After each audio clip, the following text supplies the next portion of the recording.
નમસ્કાર, જય માતાજી ખેડૂત મિત્રો. હું છું રાજપરા સંજય. અને મિત્રો ઘણા બધા દિવસો પછી મિત્રો ઘણા ખેડૂતો અત્યારે શું કરી રહ્યા છે મિત્રો, ચોમાસા માટે વાવેતર કરવા માટે ઘરે મિત્રો ધરું નાખી રહ્યા હોય છે.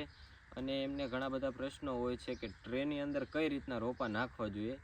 તો મિત્રો વિડીયોમાં કન્ટિન્યુ બન્યા રહેજો. હું તમને આજના આ વિડીયોમાં એ જ બધી માહિતી આપવાનો છું કે તમે ટૂંકમાં ટ્રેની અંદર કઈ રીતના છોડ તમારે ઉગાડવા જોઈએ. તો મિત્રો વિડીયોમાં કન્ટિન્યુ બન્યા રહેજો. હજુ પણ મિત્રો તમે આપણી આ ચેનલ એટલે કે ખેડૂત મિત્રને સબસ્ક્રાઈબ ન કરી હોય તો સબસ્ક્રાઈબ કરી નાખો, અને તમે પણ તમારા ખેડૂત ભાઈઓ સાથે આ વિડીયો શેર કરો. તો મિત્રો તમે આ ટ્રે જોઈ રહ્યા છો મિત્રો, આ આપણે 38 mm ટ્રે છે. તમે જોઈ શકતા છો મિત્રો, આટલી કાંક એમની ઊંડાઈ છે. અને મિત્રો આમની અંદર આપણે રેગ્યુલર વાત કરી દઈએ તો જો તમે મિત્રો શાકભાજીના રોપાની અંદર વાત કરી દો તો જો તમે રીંગણી છે, મરચી છે, ટમેટી છે, કોબીજ, ફુલાવર, એમાં મિત્રો તમે આ ટ્રેનો ઉપયોગ કરી શકો છો.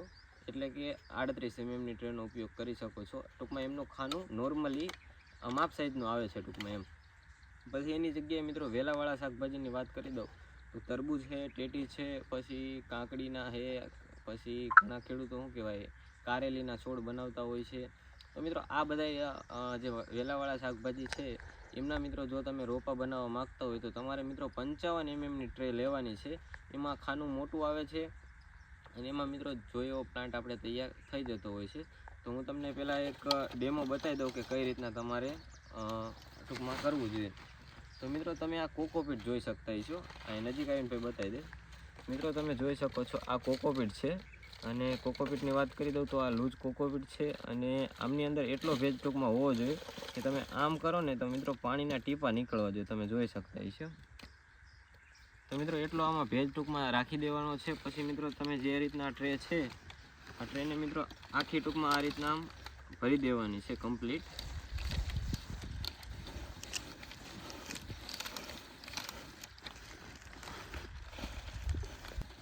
મિત્રો કમ્પ્લીટલી આપણી તમે આ ટ્રે જોઈ શકતા છો. મિત્રો આ રીતના તમારે સંપૂર્ણ મિત્રો આખી ટ્રે ટૂંકમાં કોકોપીટથી ભરી દેવાની છે સ્પ્રેસ કરીને.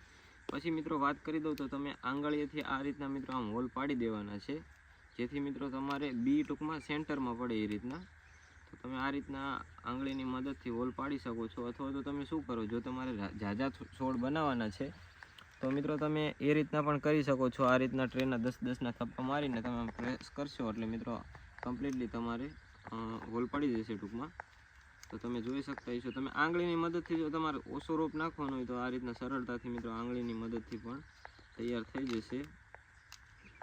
પછી મિત્રો બિયારણની વાત કરી દઉં તો તમે જે બિયારણની વેરાયટી નાખવા માગતા હોય એ વેરાયટીનું બિયારણ તમે જો સિંગલ છોડ મૂકવા માગતા હોય તો મૂકી શકો છો, ડબલ મૂકવા માગતા હોય તો મૂકી શકો છો. આ તમે બિયારણ જોઈ શકતા છો મિત્રો. આ વાત કરી દઉં તો જંગલી રીંગણીની વેરાયટી છે. પછી મિત્રો તમારે આ રીતના ટૂંકમાં એક બી મૂકી દેવાના છે. જો તમે મરચી નાખવા માગતા હોય તો મિત્રો આ રીતના તમે મૂકી દેવાનું ટૂંકમાં એક બિયારણ. પછી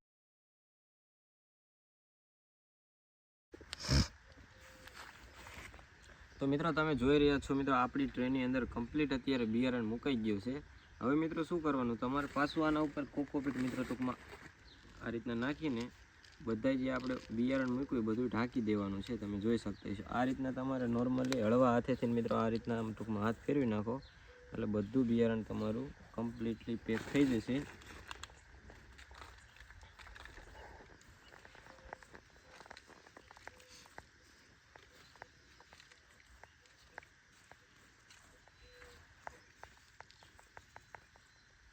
તો મિત્રો તમે નજીકથી બતાવી દે ભાઈ.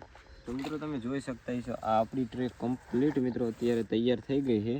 હવે મિત્રો શું કરવાનું કે આ એ રીતના મિત્રો કમ્પ્લીટ કરીને તમારે 10-12 ડીશોનો ટૂંકમાં થપ્પો લગાવી દેવાનો અને એના ઉપર મિત્રો પ્લાસ્ટિક ઢાંકી દેવાનું, જેથી આપણું જર્મિનેશન કમ્પ્લીટ આવે. અથવા તો તમે જ્યાં અને રોપને ટૂંકમાં તમારે રાખવાનું હોય ત્યાં મિત્રો આ રીતના પાથરી દેવાનો છે. પછી તમારે શું કરવાનું છે કે એમના ઉપર નેટ મારી શકો છો અથવા તો પ્લાસ્ટિક મારી શકો છો. અને હું તમને તૈયાર થયેલો છોડ બતાવી દઉં આપણી નર્સરીની અંદર કે આ રીતના જ મિત્રો અમે છોડ તૈયાર કરીએ છીએ અને કઈ રીતના તૈયાર થાય છે બધી પ્રોસેસ તમને સમજાવું.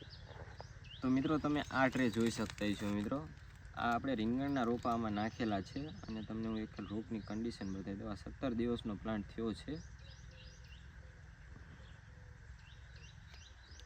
મિત્રો તમે જોઈ શકતા છો આ 17 દિવસનો પ્લાન્ટ છે અને મૂળનો વિકાસ જોઈ લો એકવાર. અને મિત્રો આપણે બબે 3 આમાં બી મૂકેલા છે, કારણ કે દેશી ચોકલેટ ગુલાબી વેરાયટી નાખેલી છે. અને વાત કરી દઉં ને તો આ તમે મરચીનો રોપ જોઈ શકો મિત્રો. આ 45 દિવસનો પ્લાન્ટ થયો છે. આ તમે રોપ જોઈ શકતા છો. આ જ મિત્રો 38 mm ટ્રેની અંદર બનાવેલો છે. અને હું તમને આ પ્લાન્ટ જોઈ લો, આમની મિત્રો દાંડી જોઈ લો. તો મિત્રો તમે ઓપન ફિલ્ડમાં રોપ નાખો હો ટૂંકમાં જમીનની અંદર, એની જગ્યાએ મિત્રો જો તમે ઘરે રોપ બનાવવા માગતા હોય તો તમે આ રીતના ટ્રેની અંદર નાખીને મિત્રો તમે ઘરે પણ નાખી શકો છો. અને બીજી વાત કરી દઉં તો આમની અંદર તમારે તૈયાર ટૂંકમાં હેરફેરી કરવી હોય તો થઈ શકે. જો આ રોપ અત્યારે અહીં પડ્યો છે, અહીંથી ટૂંકમાં તમારે બીજે ટ્રાન્સફર કરવો છે તો તમે કરી શકશો. હવે એની જગ્યાએ જો મિત્રો તમે જમીનની અંદર નાખેલો હશે તો ટ્રાન્સફર નહીં થાય. તો તમે મિત્રો આ મરચીનો પ્લાન્ટ જોઈ શકતા છો. તો આ ટાઈપ મિત્રો પ્લાન્ટ આપણે બનાવેલો છે, તમે જોઈ શકતા છો. તો મિત્રો અહીંયાથી માંડીને મિત્રો મેં તમને અહીં સુધીની પ્રોસેસ આખી સમજાવી. તો તમને કેવો લાગ્યો વિડીયો એ કોમેન્ટની અંદર જણાવી દેજો. અને જો મિત્રો વિડીયો પસંદ આવ્યો તો વિડીયોને લાઇક કરી દો, ચેનલને સબસ્ક્રાઈબ કરી દેજો. અને જો મિત્રો તમે પણ આ રીતના ઘરે રોપા બનાવવા માગતા હોય, તમને જો મિત્રો તમે પહેલાં તપાસ કરજો. જો ક્યાંયથી કોકોપીટ અથવા તો ટ્રે તમને ના મળે તો તમને જે સ્ક્રીન ઉપર નંબર બતાવેલો છે નંબર ઉપર કોલ કરી આપણી નર્સરી આવી જજો. તમને કોકોપીટ અથવા ટ્રે ટૂંકમાં આપવામાં આવશે. તમે પહેલાં તમારી રીતના તપાસ કરજો. જો તમને સક્સેસ ન થાય અને વિશ્વાસી જગ્યાએ ના બેસે તો મિત્રો આપણી નર્સરી આવજો. તમને આપણી નર્સરીથી કોકોપીટ અથવા ટ્રે તમને મળી જશે. સાથે સાથે મિત્રો બીજી વાત કરી દઉં તો જો મિત્રો તમે આ આપણા રોપી કિલો બતાવી દે તો મિત્રો આપણી નર્સરીની અંદર રીંગણી, મરચી અને મિત્રો ટમેટી, કોબીજ, ફુલાવર મિત્રો તમામ શાકભાજીના રોપાનું બુકિંગ ચાલુ છે. અથવા તો આજે સ્ટોકની અંદર પણ મિત્રો ઘણી બધી વેરાયટી અત્યારે અવેલેબલ છે. તો જે કોઈ ખેડૂતો મિત્રો રોપા લેવા માગતા હોય તો તમને જે સ્ક્રીન ઉપર નંબર બતાવેલો છે એ નંબર પર કોલ કરી તમે રોપા બિયારણ લઈ શકો છો. અને મિત્રો એક બીજી વાત કે ખાસ ખેડૂતો જે ઘરે ટ્રેની અંદર રોપા બનાવવા માગતા હોય એમને મિત્રો ધ્યાન દેવાની છે કે તમારે કોકોપીટ સારું અને સારી ક્વોલિટીનું વાપરવું. નકર તમારે શું થશે, આ કન્ડિશનને ટૂંકમાં છોડ મિત્રો જ્યારે તમારો તૈયાર થશે ને ત્યારે મિત્રો અહીંયાથી તમારે ગળું પડી જશે, ટૂંકમાં ફંગસ લાગશે અને આ છોડ તમારો ફેલ થઈ જશે. તો આવું ન થાય એના માટે મિત્રો થોડીક ધ્યાન દેવી. તો આજના વિડીયોમાં એટલું જ. જય હિન્દ, જય ભારત.